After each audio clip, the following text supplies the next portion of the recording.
ಸ್ನೇಹಿತರೆ ನಮಸ್ಕಾರ. ರೀಹೀಟ್ ಮಾಡೋದ್ರಿಂದ ಪಾಯ್ಸನಸ್ ಆಗಿ ಕನ್ವರ್ಟ್ ಆಗುವಂತ 5 ಫುಡ್ಸ್ ಯಾವುದು ಅಂದ್ರೆ ನಂಬರ್ 1 ಟೀನ ರೀಹೀಟ್ ಮಾಡೋದ್ರಿಂದ ಇದರಲ್ಲಿರೋ ಫ್ಲೇವರ್ಸ್, ನ್ಯೂಟ್ರಿಷನ್ ಪ್ರಾಪರ್ಟೀಸ್ ಎಲ್ಲ ಹೋಗುತ್ತೆ.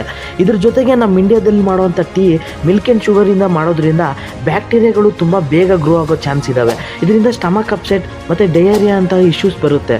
Number 2 spinach.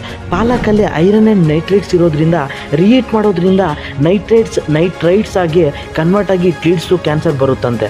ನಂಬರ್ 3 ರೈಸ್ನ ರೀಹೀಟ್ ಮಾಡೋದ್ರಿಂದ ಇದರಲ್ಲಿರೋ ಬ್ಯಾಕ್ಟೀರಿಯಾಗಳು ಡಬಲ್ ಆಗಿ ಟಾಕ್ಸಿಕ್ನ ಪ್ರೊಡ್ಯೂಸ್ ಮಾಡುತ್ತೆ. ಇದರಿಂದ ಡಯೇರಿಯಾ, ವಾಮಿಟಿಂಗ್ ಬರುತ್ತಂತೆ. ನಂಬರ್ 4 ಮಶ್ರೂಮ್ಸಲ್ಲಿ ಪ್ರೋಟೀನ್ ಜಾಸ್ತಿ ಇರೋದ್ರಿಂದ ರೀಹೀಟ್ ಮಾಡೋದ್ರಿಂದ ಪ್ರೋಟೀನ್ ಸ್ಟ್ರಕ್ಚರ್ ಚೇಂಜ್ ಆಗಿ ಇದರಿಂದ ಡೈಜೆಸ್ಟಿವ್ ಪ್ರಾಬ್ಲಮ್ ಮತ್ತು ಹಾರ್ಟ್ ಪ್ರಾಬ್ಲಮ್ ಬರುತ್ತಂತೆ. ನಂಬರ್ 5 ಕುಕ್ಕಿಂಗ್ ಆಯಿಲ್ನ ರೀಹೀಟ್ ಮಾಡೋದ್ರಿಂದ ಟ್ರಾನ್ಸ್ಫ್ಯಾಟಿ ಆ್ಯಸಿಡ್ಸ್ ಮತ್ತು ಟಾಕ್ಸಿಕ್ ಫಾರ್ಮ್ ಆಗುತ್ತಂತೆ. ಇದು ಫುಡ್ಡಲ್ಲಿ ಬೆರೆತಾಗ ರ್ಯಾಪಿಡ್ ಆ್ಯಂಡ್ ಹಾರ್ಮ್ಫುಲ್ ರಿಯಾಕ್ಷನ್ಸ್ ಆಗುತ್ತಂತೆ. ಇದರಿಂದ ಕ್ಯಾನ್ಸರ್ ಬರೋದು ಪಕ್ಕಾ ಅಂತೆ.